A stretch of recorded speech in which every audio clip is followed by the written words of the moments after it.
Well, welcome to a new Harry's Farm video, and yes, the combine has been out and we've cut some barley. So yeah, we're going to run through that. I'm going to take you just to the other farm and have a look what's going on. The wall is finished, our packers have been clipped this year, and I'll go and show you what's happening on the wheat. But kicking off with the barley harvest, yeah, we all sort of came together. As I explained in the previous video, I've been waiting for this wheat.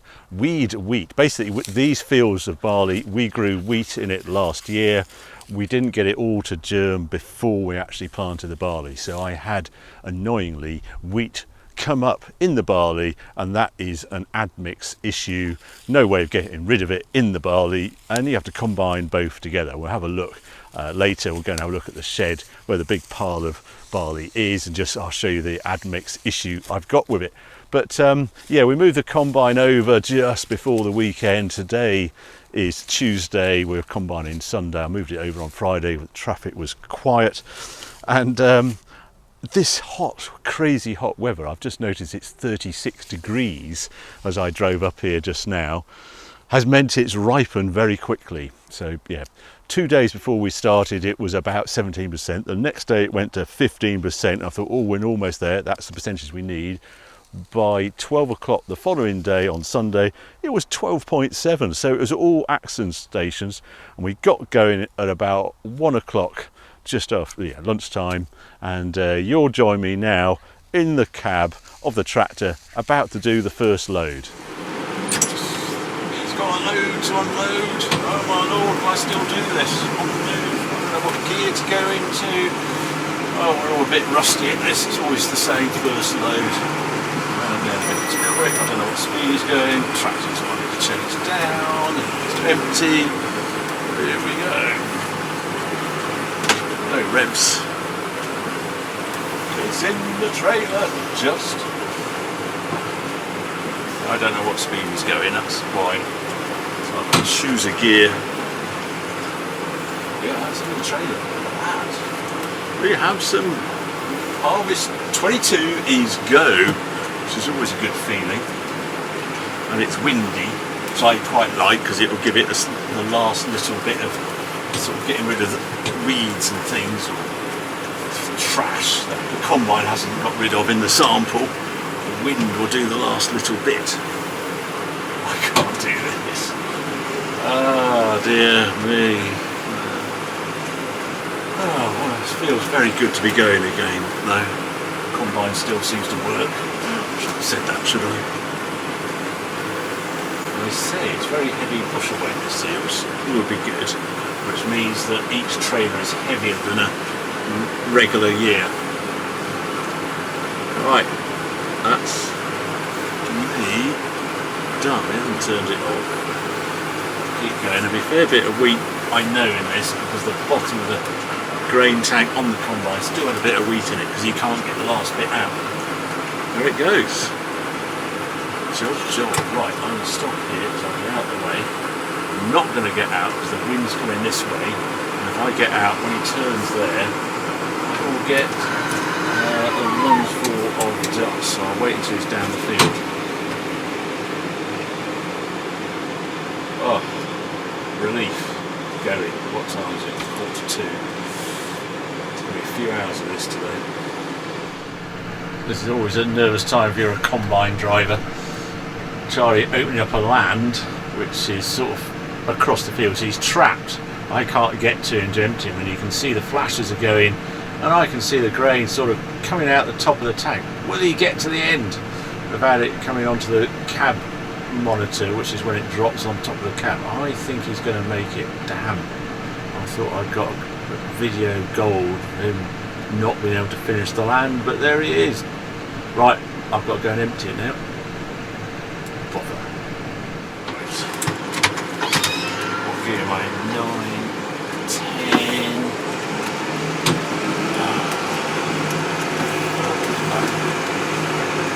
Right, it is full up.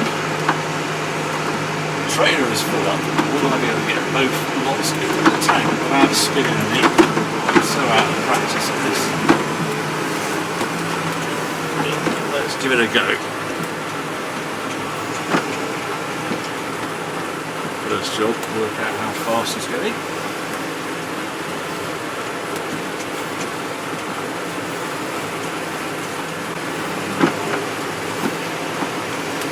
The trick is to put as much as you can at the back, because you can't see it once you fill up the front. So you fill the back up first.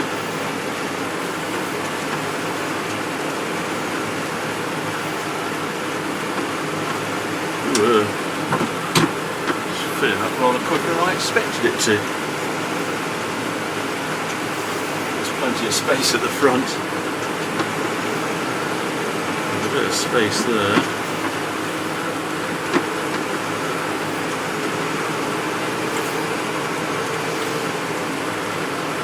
Oh, go for that. We're empty. Phew! Right, now I'm going to press the button down there, that puts it into transport mode, and I charge off. And I've got a tram line here, so I'm running the tram line so I don't compress the ground, but honestly, with the temperature as it is, it doesn't really matter. I've got about, I don't know, 25-minute round haul, so I'm going to go absolutely flat out. Tip it into the shed, charge back, and obviously these lights will be on by the time I know they will be, by the time I get back. So it went really well, I have to say, the combining, straightforward, just me trying to keep up with the grain cart because we're quite a long way from the main farm, well, about 25-30 minute round trip. And now you'll see we've left the straw, it's all in rows, ready to bale. Because what we're going to do with this field, you grow barley because it's the first one to come off, and you plant, then I'm hoping to plant oilseed rape, because that's the one you plant as early as you can. We've got this cabbage stem flea beetle issue now, we haven't got that seed treatment that used to control it, so the way round it is to plant really early and get the crop up and away and more forward for when the cabbage stem flea beetle comes in, and then the plants can recover because it's that much bigger when it lays its eggs, etc. So this is what we're trying to do. I'm going to be on the phone to the baler, say, please, can we get going? We're going to try and plant the oilseed rape first week of August, and what's today, 19th. So I've got about 10 days to turn this around.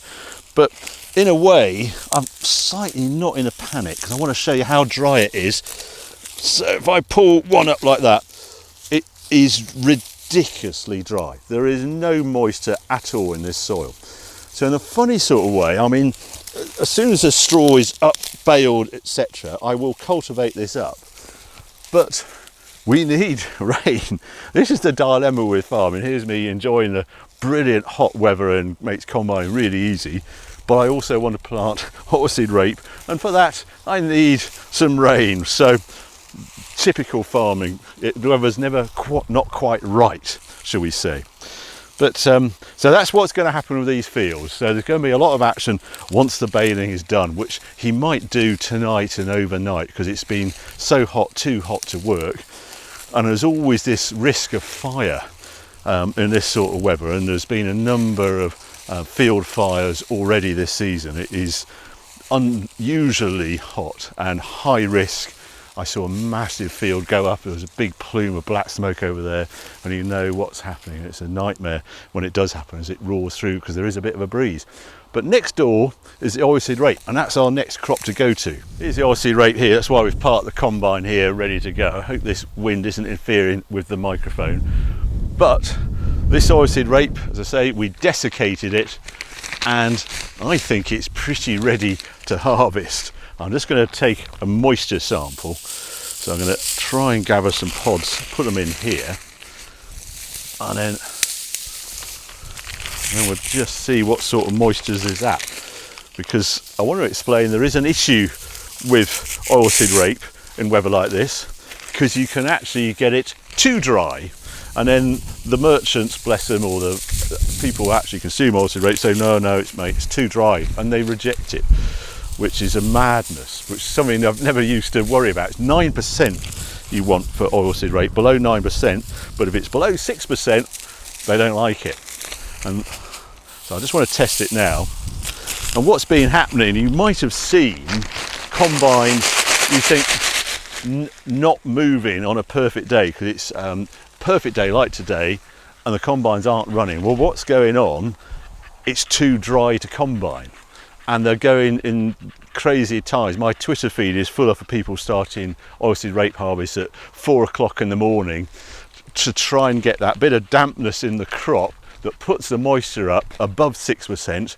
And then as soon as it goes below 6%, they have to stop combining. And you sit around on perfect days like this when you really should be combining because it's just too dry to combine. Same sort of thing with wheat and barley. They're stopping at 11% moisture now because it's there. Some merchants are saying, oh, we won't accept it below 11%. So it's the flip side of this crazy hot weather. Sometimes it's even too hot to go combining. Anyway, let's go and see what moisture this oilseed rape is.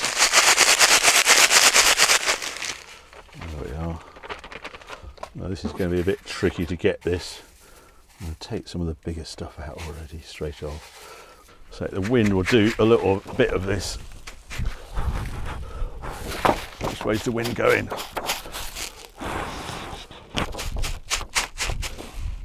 Right, see what I can do with that. Little black ball bearings.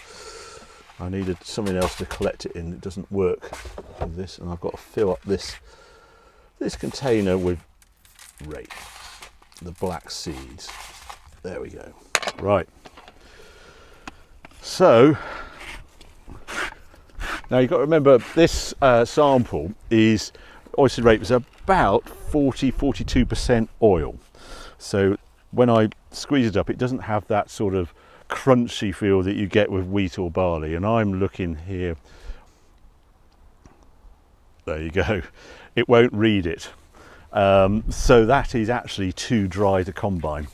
See there, it says rapeseed and there's a load of dashes because it cannot give a reading. And if I look at the manual, rapeseed, it will measure down to 5.4% moisture and up to 29% moisture. So that means that sample is around 5% moisture, and that means we can't combine. So I've got to wait until the slightly cooler weather arrives later this week, and then we can cut some oilseed rape. So it's a deeply frustrating game sometimes, farming, but this heat has sort of brought on the crops, but it's actually a bit too much and the crops are too dry to combine. I never thought I'd be able to say that, but there you go. Anyway, let's go back to the farm, see what's happening there. This is the wheat which we'll cut after we finish the oilseed rape, and it's not quite ripe yet. I tested it yesterday, it's about 24% moisture, and we want it around the 15% moisture. But what is really annoying is the crows like it just like this, and the crows are coming in here just because there's a bit of grass beside it. They flap it down with their wings because they're clever rotters, and then they take the ears off, and that's why I can see rook feathers and crows or whatever they are taking the wheat, and they're just gradually working into the wheat. So I'll be very pleased when we get the combine in and get these flipping rooks off it and get it in the shed. But that's what's going on there, and I drive past it every day and it really winds me up. And here's the stone wall completed, and I look at it now, it looks like it's been there forever, but you know, you've been watching the episodes as we've been doing it. If I just grab the camera, there it are. It ends on a sort of sharp edge like that, which I want, because we're going to plant some trees here is the idea. So the actual wall will go into the trees, and here it is.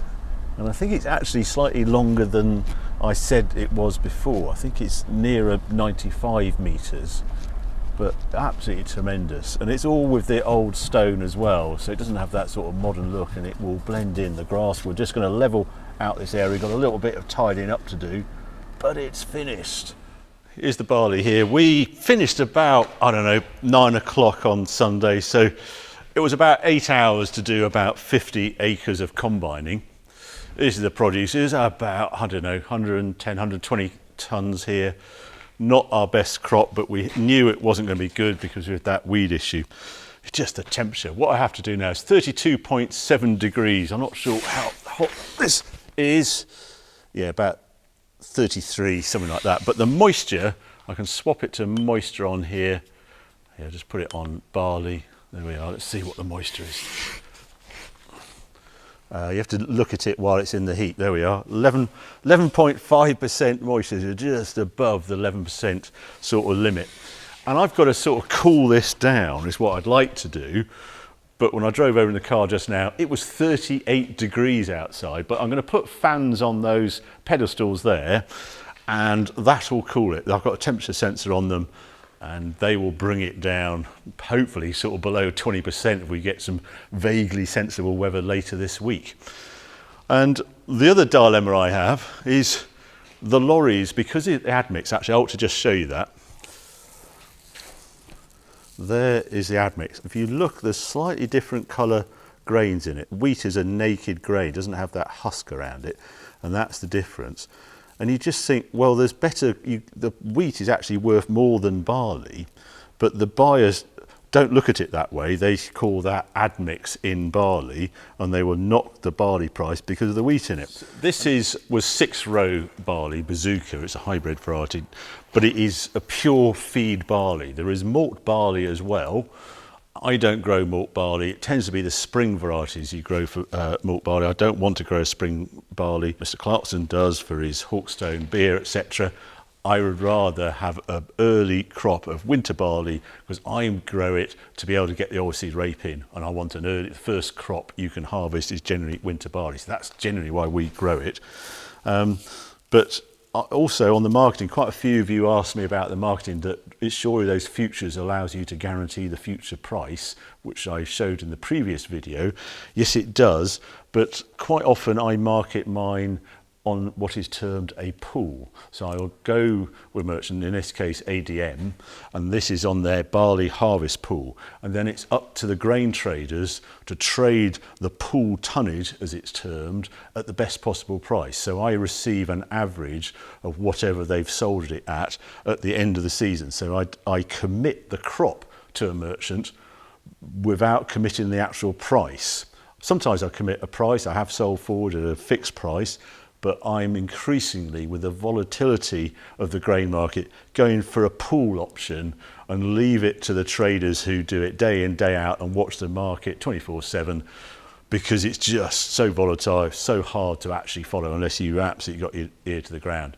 And generally the pool is paying pretty good prices. I've done it historically, and it's better than I would have achieved. So that's what I do with this. The chicken boys, this quite often goes for chicken feed, that sort of thing. They don't like it because it messes up their rations. They're so precise in the amount of protein they give and starch, etc., in their rations for chickens. They don't like it with wheat in at all. So you'll probably go for export, I was told. We're just waiting to see some boats coming in to the docks, and that will get booked into that at some point. But I want my shed, because I've got to put the oilseed rape somewhere. And this is the dilemma when I've only got the one shed. So where that dozer is, I ought to just say, I tip in here as fast as I can, because I haven't got any time to push up. And then Monday morning I just pushed all this up to make it a neat pile. You can't do that with the trailer, just tipping the trailer. You just end up with these mounds all over the floor. But then that dozer blade, and I extend that, and then you can sort of shape your heap and make it nice and neat like that. And what I was trying to do is get the ridge in line with those pedestals to get it as high up. And I should be putting the fans up there, but it's so flipping hot. I'm going to wait until it chills down. Tomorrow morning I'll go, that's my job for tomorrow. So so the dilemma is this barley going to go out before we cut the rape? No, it's not. So I'm going to find somewhere to put 75 tons of oilseed rape, but I'll worry about that later. The alpacas, I notice, are loving it now. They're all sheared. We've got that timing perfect for this hot week. They're all sunbathing and very happy to lose all their wool coats. So that's what's going on Harry's farm. You'll probably join us in a week or so times, and hopefully by then we'll be cutting the oilseed rape.